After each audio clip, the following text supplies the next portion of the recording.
When President Joe Biden made the stunning announcement that he would not seek re-election, the world stopped for a moment.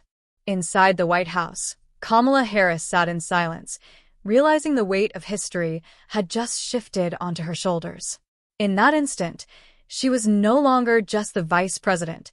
She was a woman standing before destiny, facing the impossible task of uniting a nation in only 107 days.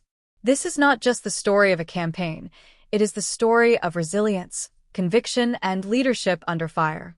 107 days begins in a blur of confusion and chaos, phones ringing, advisors arguing, and headlines exploding across every screen. The stakes could not have been higher. With the nation divided and time running out, Harris had to build a movement overnight. She faced the camera for the first time as the new Democratic nominee, her heart pounding but her voice steady, speaking not as a politician but as a believer in possibility. In those early hours, doubt and hope wrestled within her. Every sunrise brought new decisions. Who would stand beside her?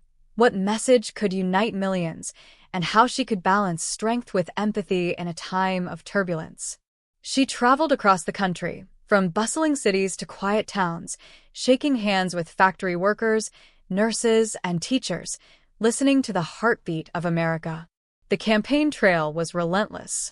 Each rally carried the pressure of history. Each debate became a test of composure.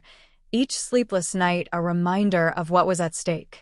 Harris writes of the small moments that shaped her, the late-night calls with family, the handwritten notes from supporters, the quiet tears after brutal headlines. Through it all, she clung to one truth: that leadership means standing firm even when the ground beneath you shifts. In the war rooms of Washington, strategy was drawn like battle lines. Advisors argued over polls and policies while Harris focused on people. The mothers worried about their children's future, the veterans longing for dignity, the young dreamers who still believed in hope. As the days ticked away, pressure mounted. Critics doubted her, opponents mocked her, pundits questioned if the country was ready for a woman of color at the helm. Yet she pressed on, fueled not by ego but by purpose. There were moments of exhaustion so deep she could barely stand, but the sight of a crowd chanting her name reignited her resolve. Behind the public speeches were moments of private vulnerability, letters she wrote but never sent, prayers whispered before taking the stage, the quiet strength she drew from generations before her. 107 Days reveals that leadership is not about never fearing failure, but about facing fear with faith. Each day inched closer to the election, and the campaign became a test of endurance. Harris recounts the final debate, the bright lights, the sharp questions, the weight of millions watching. Every answer had to carry truth and compassion. She spoke not only for herself, but for every woman who had ever been told she couldn't. The final weeks were a blur of airports, interviews, strategy calls, and speeches delivered on too little sleep and too much coffee. Yet amid the chaos, she found peace in the purpose that guided her. The belief that democracy is worth fighting for, even when the fight feels unwinnable. Her memoir shows the humanity behind the headlines, the laughter of her team during rare breaks, the hugs from strangers who whispered, "We believe in you," and the inner battle between hope and exhaustion.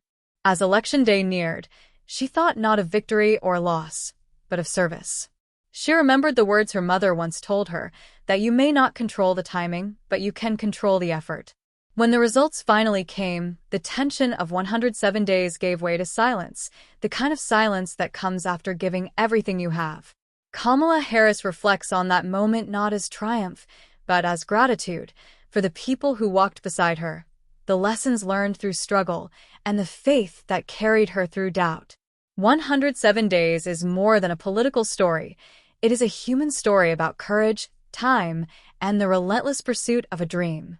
It reminds us that leadership is not born in comfort, but forged in pressure.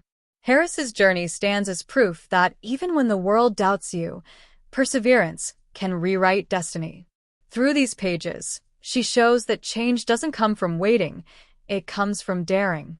And in the end, as the dust settled and the cameras turned away, Harris found herself standing once again in quiet reflection, not as a politician chasing power, but as a woman who had kept her promise to lead with purpose, compassion, and conviction. If you'd like to read the full book, the link is given in the description below.